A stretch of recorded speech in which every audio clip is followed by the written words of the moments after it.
Hello. तर आज होता सॅटर्डे म्हणून मिस्टर मुलीला संध्याकाळी जवळच आपल्या फिरायला घेऊन गेले होते.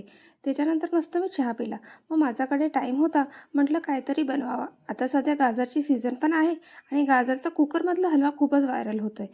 म्हणून म्हटलं तेच बनवावं. पण मी आपली जी रेग्युलर रेसिपी आहे गाजर किसून त्याच पद्धतीने बनवणार आहे. गाजर किसायलाच लय कंटाळा येतो, पण ठीक आहे. आता काय करणार? कोण किसून देणार आहे आपल्याला? एवढे गाजर किसायला मला 15 मिनटं लागली. आणि हो, गाजरचा हलवा मी फर्स्ट टाईमच बनवत आहे. तर आता आपण गाजरला मस्त तुपात भाजून घेऊ. मी इकडे बदाम काजू पण कट करून ठेवले आहे. आता 5 मिनटं झाले आहे भाजून. तर दूध टाकू आणि गाजरला बरोबर शिजून देऊ. दूध आटलं की खवा टाकू. एका खव्याने मी ही थर्ड रेसिपी बनवत आहे. असो, आता जोपर्यंत ह्याच्यातलं दूध नाही आटत तोपर्यंत भाजत राहा आणि त्याच्यानंतर साखर टाकू आणि ड्रायफ्रूट पण टाकू. गाजरचा हलवा खायला खूप मस्त वाटतो, पण बनवायला लई टाईम घेतो यार. ठीक आहे.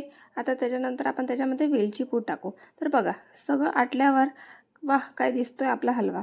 आणि हो, गार झाल्यावर तर अजून मस्त कलर येईल त्याला. फर्स्ट टाईममध्येच माझा गाजरचा हलवा एकदम मस्त झाला आहे. त्याच्यानंतर संध्याकाळी तयार होऊन बाहेर गेले हळदी कुंकूमसाठी. तर आजच्यासाठी एवढंच. भेटू उद्याच्या व्लॉगमध्ये.